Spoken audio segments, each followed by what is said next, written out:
전효선은 전두환과 이순자의 장녀로 태어나 어린 시절부터 특별한 대우를 받으며 성장했습니다. 전두환 대통령의 딸이라는 신분 때문에 학교 생활에서도 남다른 대접을 받았습니다.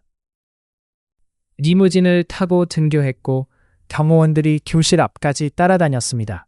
심지어 교실을 확장해 호화로운 경호실을 마련했다는 이야기도 전해집니다. 학교 축제 때에는 전효선이 주연을 맡은 연극을 위해 교사들과 학생들이 늦은 밤까지 남아 연습해야 했습니다. 또 전두환의 과일 금지령이 내려지기 직전 이순자가 직접 관리하는 이른바 귀족과일을 받았다는 소문도 돌았습니다. 이 과정에는 훗날 남편이 되는 윤상현과 오빠 전제국의 아내 정도겸도 함께했다고 전해집니다. 창동 여고 동창인 양경숙은 당시 이순자가 학교 내 과외팀을 직접 조직해 연희동에 위치한 전두환의 집에서 과외를 진행했다는 소문을 전했습니다. 이 과외팀에는 고위 관료와 사업가 자녀들만 포함되었고 이는 일반 학생들과는 확연히 다른 교육 환경을 의미했습니다. 전효선은 이런 특권적인 환경 속에서 학교를 다녔습니다. 창동여고를 차석으로 졸업한 뒤 서울대학교에 진학했습니다. 그러나 당시 서울대 캠퍼스는 전두환 독재에 반대하는 시위가 이어지던 시기였습니다. 최루탄이 난무하는 매우 격렬한 분위기였습니다. 전효선은 경호원들의 엄중한 경호 아래 캠퍼스 구석에서 강의를 기다려야 했습니다. 어머니 이순자는 회고록에서 당시 딸의 내면에 큰 갈등과 변화가 있었다고 기록했습니다. 평범한 대학 생활이 어려웠던 전효선은 결국 미국 유학길에 오르게 됩니다. 1985년 전효선은 윤상현과 결혼식을 올렸습니다.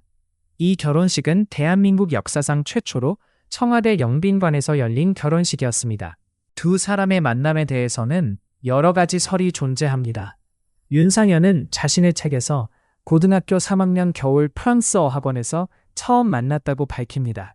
그는 당시 전효선이 우울하고 감성적이면서도 슬프게 웃는 모습이 인상적이었다고 회상했습니다. 프랑스어 학원은 두 사람에게 특별한 의미를 지닌 장소였다고 합니다. 또 다른 설에 따르면 전두환 대통령이 미국 유학 중인 딸의 결혼 상대를 직접 물색했고 서울대 총장에게 인재를 찾아보라고 지시했다고 전해집니다.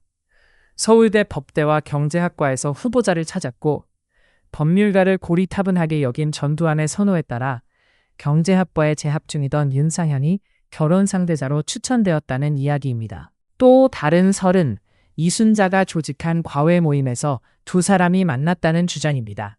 전두환과 이순자가 서울대 경제학과 출신인 윤상현을 사위감으로 받아들였다는 내용입니다. 대통령의 사위가 된 윤상현은 전효선과 함께 미국으로 유학을 떠났습니다. 그곳에서 박사 학위를 취득하고 변호사 시험에 합격했습니다. 두 사람은 자녀 2명을 낳아 가정을 꾸렸습니다. 결혼 전후로 윤상현의 집안도 크게 번창하게 됩니다. 그의 부친 윤광수는 공군 사관학교 출신으로 1981년 공군 중령으로 예편했습니다. 이후 중소전자업체에서 부장으로 근무하다가 결혼 8개월 전 한국투자신탁 부사장으로 승진했습니다. 결혼 후에는 사장 자리에까지 올랐습니다. 그러나 금융과 무관한 공군 출신이 금융업계 사장으로 발탁된 것은 대통령 사돈 관계가 아니면 설명하기 어려운다는 소문이 돌았습니다. 또한 윤상현은 석사장교 제도를 통해 하루 만에 제대했습니다.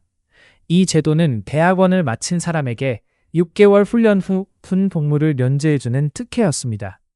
특히 전두환과 노태우의 아들들이 이 제도의 혜택을 받은 뒤 1990년에 폐지되면서 특혜성 제도라는 지적을 받았습니다. 1998년 윤상현은 서울대 초빙 교수로 귀국했습니다.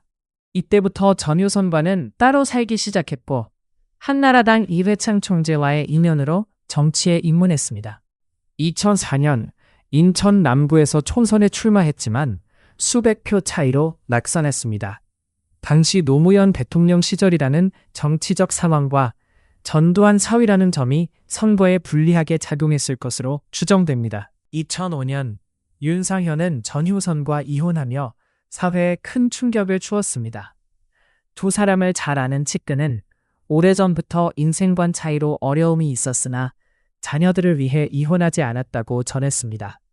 그러다 큰딸은 대학 진학과 둘째 딸의 고등학교 입학을 계기로 자녀들의 동의를 받아 이혼을 결정했다고 합니다. 이혼 후에도 양가 관계는 비교적 원만했고 두 사람도 편한 친구로 지내고 있다고 알려졌습니다. 윤상현은 자신의 책에서 전효선을 오가매던 끈을 풀어주고 그녀가 자유와 행복을 누리도록 하겠다는 결심을 밝혔다고 말했습니다. 윤상현은 2010년 롯데그룹 신격호 회장의 막내 동생 신준호 프로야구단 롯데자이언츠 구단주의 딸과 재혼했습니다. 최고 권력자의 사위에서 재벌가의 사위로 변신한 셈입니다. 두 사람의 구체적인 만남 이야기는 알려지지 않았지만 정치와 재계인사의 결합은 낯선 일이 아니었습니다. 결혼식에는 당시 한나라당 안상수 대표를 비롯한 고위 인사들이 참석했습니다. 윤상현과 인연이 깊은 박근혜도 참석해 축하했습니다. 윤상현은 박근혜를 누님이라고 부를 정도로 친밀했습니다. 박근혜가 국회 방문 시 그에게 악수를 청하며 논란이 일기도 했습니다. 윤상현은 한때 장인이었던 전두환에 대해 정이 넘치고 통이 크면서도 세심한 분이라고 긍정적으로 평가했습니다. 이혼 후 연희동을 방문했을 때 장가를 2번 갈 팔자인가 보다 라는 자신의 농담에 전두환이 웃으면서 새 배우자를 찾아보고 있다고 답했다고 전해집니다. 윤상현은 전두환을 남자끼리 통할 수 있는 분이었다고 회고했습니다. 전효선은 2006년 서경대학교 전임 강사로 임용되어 영어를 가르치기 시작했습니다. 하지만 임용 당시 아버지 전두환의 인맥 덕분이라는 소문이 돌기도 했습니다. 당시 서경대 총장 한철수는 육사 12기 출신으로 전두환의 기수 선배였기 때문입니다. 그럼에도 불구하고 전효선은 학생들을 성실히 지도하며 열정적인 교수로 평가받았습니다. 그러나 2013년 검찰이 전두환 일가에 대한 추징금 환수 작업에 나서자 전효선은 휴직원을 제출하고 활동을 중단했습니다. 2015년 복직했지만 수업 중 학생들을 내쫓는 사건으로 논란이 일었습니다. 부모와 자식은 때려야 뗄 수 없는 관계입니다. 전효선 역시 평생 대중의 시선에서 자유롭지 못했습니다. 취재진의 끈질긴 추적 속에 모자와 마스크로 얼굴을 가리고 다녀야 했습니다. 대통령 딸로서 누렸던 특권과는 별개로 원치 않는 관심 속에서 살아야 했던 그녀의 인생이 과연 행복했을지에 대해서는 여전히 의문이 남습니다. 오늘의 이야기는 여기서 마무리하겠습니다. 전효선의 삶은 대한민국 현대사의 한복판에서 권력과 명예, 그리고 개인적인 고통이 뒤섞인 복잡한 이야기였습니다. 그녀가 겪은 특별한 환경과 그로 인한 내적 갈등, 그리고 정치와 재계 속에서의 역할 변화는 우리에게 여러 가지 생각할 거리를 남깁니다. 관심 있게 지켜봐 주셨다면 구독과 좋아요를 부탁드립니다. 앞으로도 다양한 이야기로 찾아뵙겠습니다.